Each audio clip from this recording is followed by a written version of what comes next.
ரசூலுல்லாஹ் உண்டாக்குனாங்க. அவங்க உண்டாக்குன அந்த முஸ்லிம் ஜமாத்து தான் ரெண்டு பிரிவாக பிரிந்து ஆயுதத்தை ஏந்தி கொண்டு இவங்க அவங்கள வெட்டி கொள்ள அவங்க இவங்கள வெட்டி கொள்ள போனாங்களே. இதுல ரசூலுல்லாஹ் கண்ட பலன் என்னன்னு கேப்பீங்களா? அலிக்கு ஆயிஷாக்கு யுத்தம் நடந்துச்சு தெரியுமா? அலி ரலியல்லாஹு அன்ஹு தலைமையில வந்தவங்களும் சஹாபாக்கள் தான். ஆயிஷா நாயகி தலைமையில வந்தாங்க, அவங்களும் சஹாபாக்கள் தான். ரெண்டு தரப்புலையும் கொல்லப்பட்டவர்கள் யாரு? சஹாபாக்கள் தான். அப்ப அந்த ஒட்டக போர் என்ற அந்த போர்ல அலி ரலியல்லாஹு அன்ஹு தலைமையில ஒரு படையும் ஆயிஷா நாயகி தலைமையில ஒரு படையும் போய் சண்டை போட்டுக் கொண்டு ரசூலுல்லாஹ்வுடைய மருமகன் ஒரு பக்கம், ரசூலுல்லாஹ்வுடைய மனைவி ஒரு பக்கம், ரசூலுல்லாஹ்ட்ட நேரடி பாடம் கத்தவங்க அங்கேயே வெட்டி கொண்டு ஒருத்தர் கொலை பண்ணி கொண்டார்களே. அப்ப நீங்க என்ன செய்யணும்? அப்ப ரசூலுல்லாஹ் தேவையா? ரசூலுல்லாஹ்க்கு என்ன கிடைக்குதுனால அப்படி சொல்ல முடியுமா? ரசூலுல்லாஹ் ஒழுங்கா தான் சொல்லிட்டு போனாங்க. இவங்க அண்டர்ஸ்டாண்டிங் சரியா இல்ல. முஆவியா ரலியல்லாஹு அன்ஹு அவர் யார்? சஹாபி இல்லையா? ரசூலுல்லாஹ்வுடைய மச்சினன் அவர் தங்கச்சி தான் ரசூலுல்லாஹ் கட்டியிருந்தாங்க. அப்ப முஆவியா ஒரு பக்கமும் மச்சினன் ஒரு பக்கம், மருமகன் அலி ஒரு பக்கம், மறு சண்டை. இதே மாதிரி வெட்டுக்குத்து, இதே மாதிரி சஹாபாக்கள் பழி, இது நடக்கலையா? அப்ப நம்ம என்ன விளங்கணும்? ரசூலுல்லாஹ் மூத்தா போனோம்னு ஜக்காத் அரவை கொடுக்க மாட்டேன்னு ஒரு கூட்டம், அபூபக்கர் வாளை எடுத்து சுழட்டி யுத்தம் பண்றாரு. யாருக்கு எதிராக? முஸ்லிம் சொல்லிக் கொண்டு இருந்தார்கள், அவர்களுக்கு எதிராக. அப்ப ரசூலுல்லாஹ் காலம் வரைக்கும் ஜக்காத்தை கொடுத்து விட்டு ரசூலுல்லாஹ் மூத்தா போனோம்னு கொடுக்க மாட்டேன்ட்டாங்க. அபூபக்கர் என்ன பண்றாரு? ஏன் ஆயுதத்தை புட்டியவங்க எல்லாம் ஆயுதத்தை வைத்து அவர்கள் மீது யுத்தம் தொடுத்தார்களா இல்லையா? அனைவரையும் கட்டாயமா ஜக்காத் வசூல் பண்ணாரா இல்லையா? அப்ப ரசூலுல்லாஹ்வுடைய மூத்தா போய் ஈரங்காயிரதுக்குள்ளேயே ஜக்காத் கொடுக்க மாட்டேன்னு சொன்னாங்களே. அப்ப மாறக்கூடியவன் எல்லா விதத்திலும் மாறிக்கிட்டே தான் இருப்பான். இப்ப ரசூலுல்லாஹ் உண்டாக்குன ஜமாத்தை இப்படி போச்சுன்னு சொன்னா நம்ம உண்டாக்குன 4 பேர் போறது என்ன இருக்குங்கிற?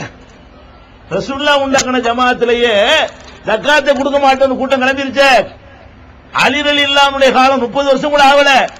அவரை கடவுளாக்கி ஒரு கூட்டம் உண்டாக்கிட்டான, ஷியாங்கிற கூட்டம். அவர் காலத்திலே இப்படி ஒரு கூட்டம் உண்டாயிருச்சே. அலிதான் அல்லாஹ்வுடைய ரசூல், இவருக்கு வர ரசூல் தான் அவர் ஏமாத்தி வாங்கிட்டாருலாம் பேச ஆரம்பிச்சுட்டானே 30 வருஷத்துல. அப்ப என்ன நீங்க விளங்கணும்? இப்படி எல்லாம் வரும். நீங்க யாரும் அல்லாஹ்வுடைய வேலையை செய்ய இயலாது. நம்ம மனுஷனுடைய சக்திக்கு உட்பட்டு ஒரு வழிகாட்டுதல் நம்ம செய்வோம்.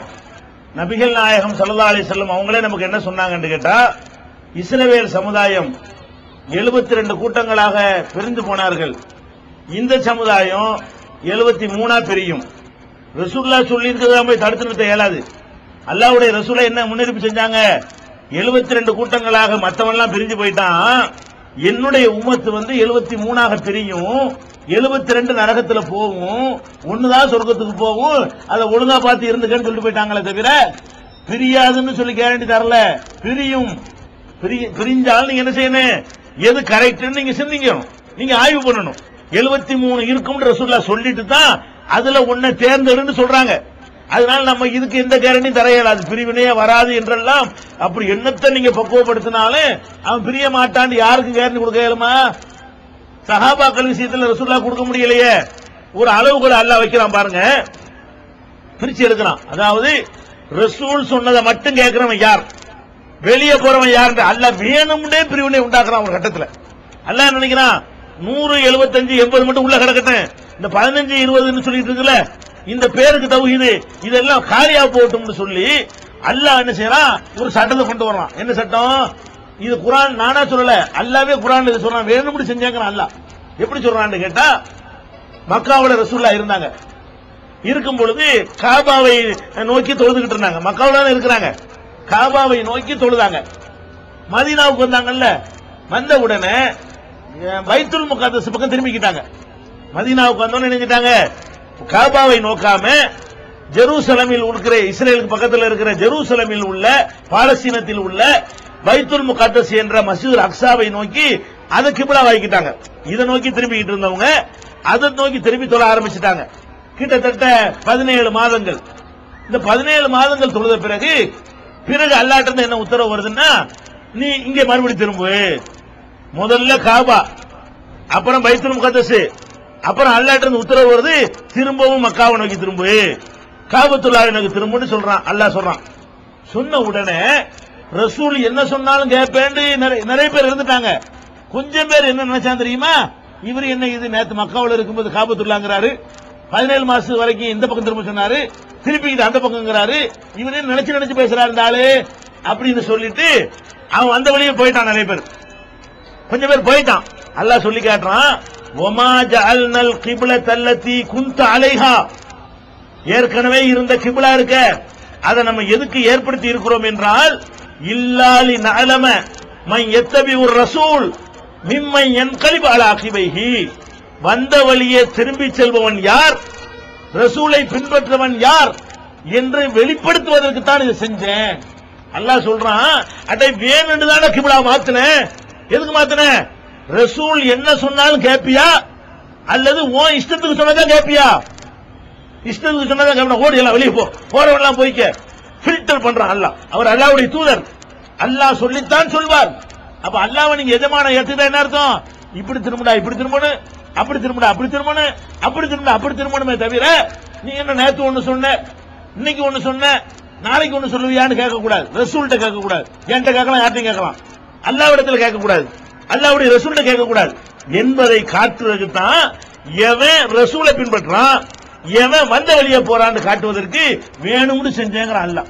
அல்லாஹ் பிரிக்கிறானா இல்லையா, விரட்டானா இல்லையா? சில ஆட்கள் சில ஜமாத்துல இருக்க தகுதி இல்ல, இந்த மாதிரி அறகுறை கேஸ்லாம் இருக்கக்கூடாது, வேணும் நான் மாத்துறேன், இந்த அறகுறை எல்லாம் வெளியேறிட்டு ஃபில்டர் பண்ண மக்களை கொண்டுதான் இந்த தீன் வளரும் அப்படின்னு சொல்லி அல்லாஹ்வே கொஞ்சம் பேரை வெளியேற்றினான். அதே மாதிரி தான் இன்னைக்கு என்ன பாக்குறோம், குர்ஆன் ஹதீஸ்ங்கறாங்க, அப்புறம் சஹாபிங்கறாங்க, சஹாபின்னு சொல்லக்கூடியவங்களை கொண்டாந்து அவங்க பேசவும் வைக்குவாங்க, அதையும் மக்கள்கிட்ட பிரச்சாரம் செய்வாங்க, அது தௌஹீத்னு சொல்லிக் கொள்வாங்கன்னு சொன்னா அதை அங்கீகரிக்கணுமா? குர்ஆன் ஹதீஸ் மட்டும்ங்கிறதுல எத்தனை இருக்கு அதை யோசிச்சு பாருங்க. ஒண்ணுதான் இருக்கு. எல்லா நேரத்திலையும் குர்ஆன் ஹதீஸ்னு சொல்லி நூல் கூட பெசகாமல் சொல்லுகிற வேற ஜமாத் தான் என்கிட்ட வந்து சொல்லுங்க பார்ப்போம். நாங்க எப்படி போறோம்? குர்ஆன் மதுஹப் மேடைகள் கூட ஏற மாட்டோம், அவர்களை ஏத்த மாட்டோம், முரண்பட்ட கொள்கைகள் உடையவர்களுடைய வீட்டில் போய் சாப்பிட கூட மாட்டோம். எல்லாத்திலையும் ஒரு நெறி பிடிச்சி நெருப்பு மாதிரி இருந்து கொண்டிருக்கிறோம். அப்படி இருந்தா தான் இந்த கொள்கையை சரியான முறையில் வளர்க்க முடியும். இன்னொன்னு, குர்ஆன் வசனத்தை கூட அவங்க எடுத்து காட்டினாங்க. அல்லாஹ்வே குர்ஆன்ல என்ன சொல்றான்? அல்லாஹ்வுடைய கயிறை எல்லாரும் பிடிங்கள்ங்கறான். அதான் நாங்க சொல்றோம், அவன் ஏன்ட்ட வாண்டு எல்லாரும் கூப்பிடுறான். நாங்க என்ன சொல்றோம்? அல்லாஹ்வுடைய கயிறை நோக்கி எல்லாரும் வாண்டு கூப்பிடுறோம். வந்தவன் தான் வருவான். நாங்க தான் அல்லாஹ்வுடைய கயிறை பிடிச்சிருக்கிறோமே, குர்ஆனை தான் பிடிச்சிருக்கிறோம், குர்ஆனுடைய கட்டளை பிரகாரம் ஹதீஸை பிடிக்கிறோம்.